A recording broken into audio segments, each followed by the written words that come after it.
Hey, it's story time. Now, this particular story happened almost an entire year ago at the spookiest time of year, Halloween 2015. But this wasn't your standard Halloween full of gruesome, scary stuff. No, I was dressed this year as Patrick Tree. Of course, a tall version of Patrick Stump. Had the $20 nosebleed going on. But this year's Halloween was a special Halloween because I had a date, okay? And I had a date to a party, okay? A Halloween party at the dad's house. Do you know where the dad's house is? Well, if you're living in London, it's basically not London, okay? I had to go all the way out into the English Channel to go to this party, okay? Gotta get on a bus, to a ferry, to a boat, to a middle of an island, and that is where all the dads live. And I went to party with these dads. However, because it is such a long journey, and I had my date with me, we knew we had to use London's public transport, the slow bus. This was an hour-long bus, and this was one of our first dates together, and so I wanted to make sure it was good. What do you do when you're on a bus together for over an hour? You talk about hot goss. Now, obviously, a date isn't gonna start off well and have very many stories to tell if it's an hour-long bus journey, like, oh, how was that date with that YouTuber you had the other day? We spent an hour on a bus and he talked about himself. So instead of talking about myself, I realized I am the encyclopedia on the internet of YouTube hot goss. And so I began to tell these stories like they're Bible stories, and at the beginning, there was Dan and Phil and Charlie and Luke and me, and then I just, told her all these stories and her eyes would light up like, oh my God, what? It was a threesome. That's true, it happened. That wasn't, I heard, I don't know. So I began to fill her ears with all these interesting stories of the YouTube community, and then one particular story happened to come up that happened to me. And as this is a long journey and we want to get personal, I'm like, okay, I'm gonna tell you a story about someone I used to live with whose name was Jennifer. Now, you never had to ask Jennifer if she was a nice person because she would always tell you every day that she was a nice person. But I'm beginning to believe that maybe people that claim to be nice people aren't always the nicest of people. So I begin to tell my date this story about this one time when my good friend Sammy Paul needed a place to stay. Sammy was in between homes and he asked me, Evan, can I stay at yours for 2 or 3 days while I couch hop a bit? And I was like, of course, Sammy, you're my friend. Why wouldn't I let my friend Sammy stay at my house for a couple days? That's fine. I even asked Jennifer, can I have my friend stay over for a couple days? She was like, sure, that's fine, good, awesome. So the day comes and my friend Sammy knocks on the door and he's all happy like this, and then he opens the door and then Jennifer opens the door and says, how long are you staying till? When are you leaving? Huh? What? I mean, she could have said anything. She could have said, hi, nice to meet you. You're Evan's friend? No, she immediately went for the, when are you leaving? Okay, that's, Sammy was like, all right. Is this the right house? Is it what? Yeah. I let him in. Sorry, Sammy. I began to believe maybe Jennifer had this weird kink for shaming me and putting me down in front of friends. Because it seemed to happen more often than not. We'd be fine alone together. And then as soon as one of my friends came over, she would try her hardest to put me down, almost as if I was a dog to be trained. And I said this to Sammy early on, like, watch out for this because it's kind of weird. And he was like, okay. But this first instance, he experienced it immediately on entering the door. When are you leaving? All right. Now, Sammy's a pretty stand-up guy, and it's really hard to get on his bad side. So he kind of just brushed the situation off, and we went about our day. We sat on the couch, and we started looking at some dank memes. We started watching some videos. I was pulling up some things. We're having a laugh. However, Jennifer was not having a laugh, and she came out, opened 3 doors to get to us, and she's like, guys, I'm trying to stop it. Stop. And she was sounding like Donald Duck. And I'm like, I'm so sorry. She's like, Evan, you need to turn that down right now. And I'm like, and Sammy stood up for me and he said, excuse me, Jennifer. It wasn't Evan, it was me. I'm the one making the music. I'm the one making the videos. Okay, I'll turn it down. Now Jennifer, seeing that she hadn't been able to publicly shame me, began to formulate this other plan on what to do. And she looked straight to her left, and there she saw her number one enemy. It was a mug. It was a mug that was not put the right way in the dish drainer. And she went, Evan, what did you do to it? What? Did you see this mug, Evan? This is not what we do with mugs. This is not how we put mugs the other way, Evan. How many times do I tell you we put mugs down? We don't put mugs up. And at this point, Sammy is so uncomfortable. Sammy's looking like, how do you do? And so after she had publicly made me go over and switch the cup, right? She had to make me switch the cup. Okay, she went back to go study. And then Sammy turned to me and he said, Evan, I'm really sorry. I cannot stay with you. I feel so uncomfortable. I don't know how you deal with this, but I'm not comfortable in this situation and I'm gonna have to find somewhere else to go. So I had to say goodbye to my friend, okay?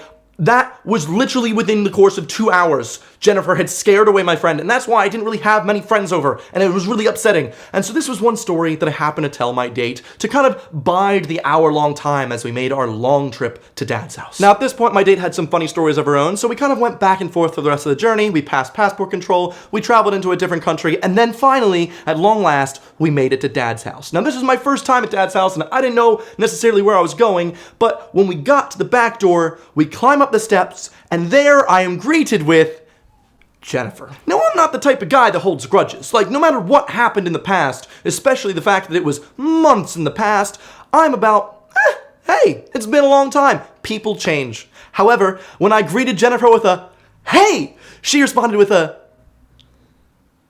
just a glare. I got some evils. I got some, like, pure laser beam, I'm gonna melt in my place evils.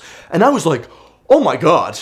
I didn't expect to see Jennifer at this party. I don't see her at any parties. It was kind of very confusing. I turned to my date and I was like, did you see that? She was like, what was that about? And I was like, I don't know. So I just continued on my party journey. So feeling undeterred, I begin to make my rounds. Who are you supposed to be? I'm Patrick Stump, except taller, so I'm Patrick Tree.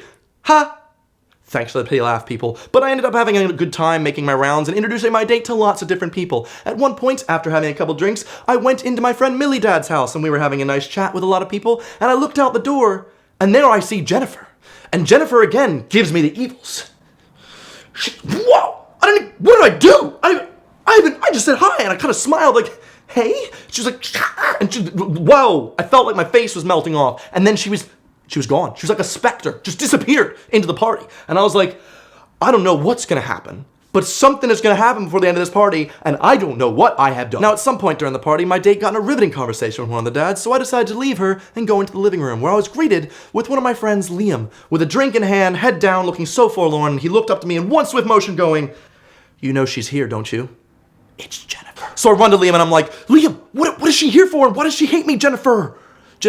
Because I make puns at these parties. And after taking a long, depressing swig from his drink, Liam just looked at me and he said, it's World War III, Evan. I don't know what to expect. You see, Liam had his own run-ins with Jennifer, and when Jennifer thought that Liam had led her astray and had upset her, she told me I needed to unfriend him and unfollow him and spread rumors about how terrible he is, because otherwise, I'm not a good friend to her. And of course, Jennifer is the nicest person.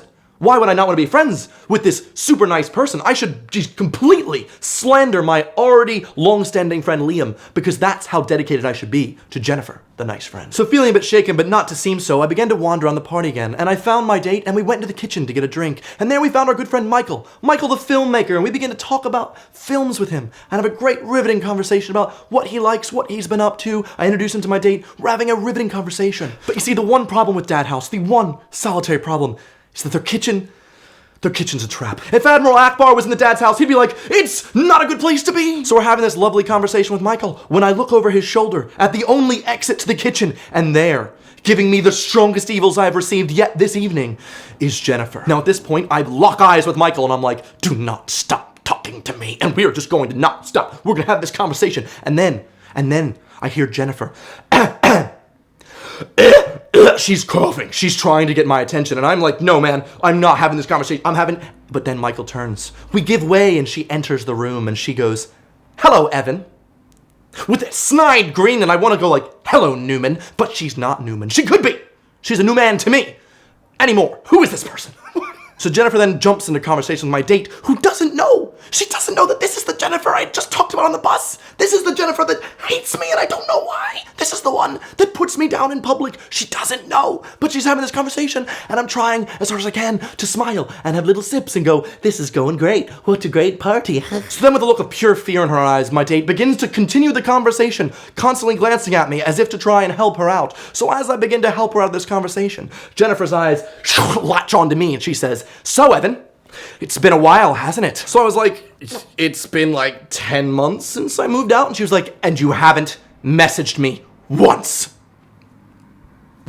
Oh, I didn't know I was meant to do that. I mean, she could message me if she wanted. We could have had a fun time, but turns out I am now a bad person. For the next 10 minutes, Jennifer then starts berating into me with the wildest eyes I've ever seen on any human. And she was like, I know what you've done. And I was like, I'm sorry, what are you insinuating? Oh, you know. And she starts giving me those Larry David eyes, and I'm like, What the frick is going on? She is almost insinuating as if I have done something heinous that I deserve to be cast from the community. At this point, I am terrified, okay? I've done 0% bad to anyone. I'm not gonna say I'm a nice person. Okay, that's Jennifer's line. But I try to be as nice a person by not saying anything negative about anyone.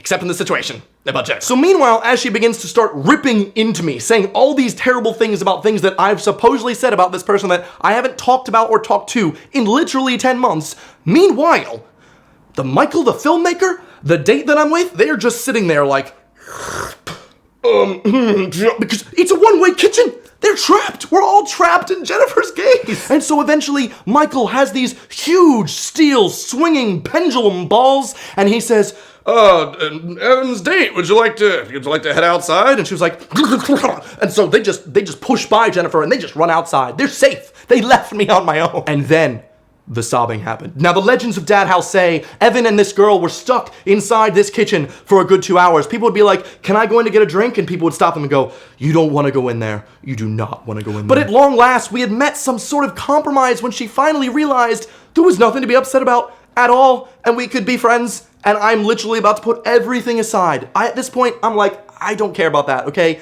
We can be friends, because I don't hold grudges. So now that everything in the kitchen felt like it was finally coming to an end, I had said to Jennifer, do you want to go get some air? We can go outside, we can get out of this kitchen. Because at this point, there's loads of people that have just stopped drinking. They're like, this party stinks. I'm sober as heck. All my drinks in the kitchen, and there's World War III happening there. So she says, yeah, let's go outside. And so we go outside, and Jennifer's eyes, they're happy. Everything's fine. We're all good. I'm putting everything aside. We're gonna be friends again. And this is gonna be a tale you tell your children. Until when we go outside and I'd run back into my date, who then Jennifer goes up to and says, why are you dating him?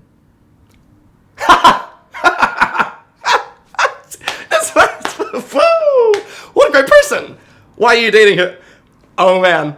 What a funny joke. You know what? We're just gonna give you the biggest mulligan ever and be like, that was a joke. That was you're just a bit bitter, little salty jokes. That's fine. So I was like, haha, and we left Jennifer to go outside and have chats with people. And we're chatting, we're dancing in the freaking ballroom. They have a giant ballroom at Dad's house. It's got a living room, they got Smash Mouth. It's great. And in this living room, on our way out of the party, we're feeling like maybe we're done now. Dad's house party, it's coming to an end. As I'm walking through the hallway with my date, Jennifer comes up to us one more time, and I thought maybe this is a time for some like further just ending of this conflict and further friendship. And she goes up to my date and she says, seriously though, why are you dating him? Sure, you know, I do not recommend using the C word about anyone, but oh my God, did I want to use it right then. Woo! I just went, I'm also not for violence, but I would have definitely given her a $20 nosebleed if not for the fact that I didn't want to give her $20. But at this point, I pushed Jennifer to the side, said, goodbye, Jennifer, got down the stairs, got onto my bus with my date, and we took our hour-long bus journey home, thinking we'd escape. However, the legends do say, if you listen hard enough, you might be able to hear Jennifer bitching about you and talking about you behind your back through the grapevine, but only if you give that much a crap what she has to say. And the Dad's House legends do say, if you do not give this video a like, Jennifer may visit you at your next Halloween party. So if you did enjoy this video, I thank you very much. I hope you subscribe because I make new videos every Sunday. Other than that, I'll see you guys next week for another fun video. See you then. Goodbye.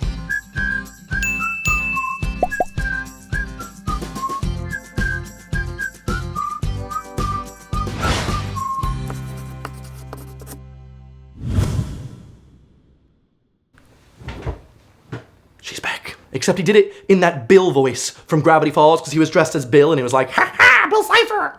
I'm not good at impressions.